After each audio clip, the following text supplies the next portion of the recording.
ശബരിമല സ്വർണ്ണ കവർച്ച കേസുമായി ബന്ധപ്പെട്ട് മുൻ ദേവസ്വം പ്രസിഡന്റ് എൻ വാസുവിനും തന്ത്രി കണ്ഠരര് രാജീവർക്കും സമൻസ് അയച്ച് എൻഫോഴ്സ്മെന്റ് ഡയറക്ടറേറ്റ്.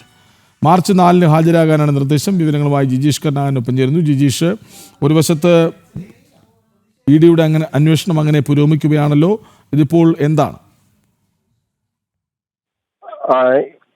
സ്വർണ്ണ കവർച്ചയുമായി ബന്ധപ്പെട്ട അന്വേഷണം മുന്നോട്ട് പോകുമ്പോൾ ഏറ്റവും നിർണായകമായ ചില ചോദ്യം ചെയ്യലുകളിലേക്ക് തന്നെയാണ് ഇപ്പോൾ എൻഫോഴ്സ്മെന്റ് ഡയറക്ടറേറ്റ് കടന്നിരിക്കുന്നത്. അങ്ങനെയാണ് തന്ത്രി കണ്ഠരര് രാജീവരെ വിശദമായി തന്നെ ചോദ്യം ചെയ്യുന്നത്. സാമ്പത്തിക ഇടപാടുകളുമായി ബന്ധപ്പെട്ടാണ്. സ്വർണ്ണ കവർച്ചയുമായി നേരിട്ട് തന്ത്രിക്ക് ഏതെങ്കിലും തരത്തിൽ പങ്കാളിത്തമുള്ളതായി SITക്ക് കൃത്യമായ തെളിവുകൾ സഹിതം കണ്ടെത്താൻ കഴിഞ്ഞിരുന്നില്ല. ഇത് കോടതിയുടെ വിമർശനത്തിനടക്കം വിധേയമാവുകയും ചെയ്തിരുന്നു. എന്നാൽ അതേസമയം തന്നെ തന്ത്രിയുടെ വലിയ സാമ്പത്തിക ഇടപാടുകൾ നടത്തുകയും നിക്ഷേപങ്ങൾ നടത്തുകയും ചെയ്തതായി എല്ലാമുള്ള കണ്ടെത്തലുകൾ ഉണ്ടായിരുന്നു. ഇക്കാര്യത്തിൽ കൂടുതൽ സ്ഥിരീകരണം വേണ്ടതുകൊണ്ട് തന്നെയാണ് ഇപ്പോൾ ചോദ്യം ചെയ്യലിലേക്ക് അന്വേഷണ സംഘം കടക്കുന്നത്.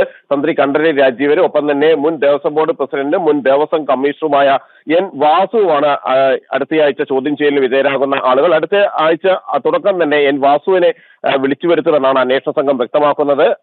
തന്ത്രി കണ്ഠരര് രാജീവരെ മാർച്ച് 4 ഹാജരാകാനാണ്, മാർച്ച് 4 ബുധനാഴ്ച ഹാജരാകാനുള്ള നിർദ്ദേശമാണ് നൽകിയിരിക്കുന്നത്. എന്തെങ്കിലും അസൗകര്യങ്ങളോ മറ്റോ അറിയിച്ചാൽ മാത്രമായിരിക്കും മറ്റൊരു തീയതി നൽകുക എന്നാണ് അന്വേഷണ സംഘം വ്യക്തമാക്കുന്നത്. അങ്ങനെ തന്ത്രി കണ്ഠരര് രാജീവര്, എൻ വാസു അടക്കമുള്ള പ്രധാനപ്പെട്ട ഈ ശബരിമല സ്വർണ്ണ കവർച്ചയുമായി ബന്ധപ്പെട്ട് SIT അറസ്റ്റ് ചെയ്യുകയും റിമാൻഡിൽ പോവുകയും ചെയ്ത പ്രധാനപ്പെട്ട ആളുകളെ എല്ലാം തന്നെയാണ് ഇപ്പോൾ അന്വേഷണത്തിന്റെ ഭാഗമായി എൻഫോഴ്സ്മെന്റ് ഡയറക്ടറേറ്റ് ചോദ്യം ചെയ്യുന്നത്. നേരത്തെ മുരാരി ബാബു ആയിരുന്നു അന്വേഷണം ഈ കേസ് ഏറ്റെടുത്തതിന് ശേഷം നടന്ന ഏറ്റവും പ്രധാനപ്പെട്ട ഒരു നിർണായകമായ ചോദ്യം ചെയ്യൽ എന്ന് പറയുന്നത് മുരാരി ബാബുവിൻ്റെതായിരുന്നു. മുരാരി ബാബുവിൽ നിന്ന് ലഭിച്ച വിവരങ്ങളുടെ കൂടി അടിസ്ഥാനത്തിൽ മറ്റാളുകളെ ചോദ്യം ചെയ്യുക എന്ന ഒരു ഘട്ടത്തിലേക്കാണ് കടക്കുന്നത്. അതിന്റെ ഭാഗമായി കഴിഞ്ഞ ദിവസം നടൻ ജയറാമിന്റെ മൊഴി രേഖപ്പെടുത്തിയിരുന്നു. പ്രധാനമായും ജയറാമിനെ സാക്ഷിയാക്കാനുള്ള ഒരു നടപടിക്രമങ്ങൾ തന്നെയാണ് അന്വേഷണ സംഘം നടത്തുന്നത്.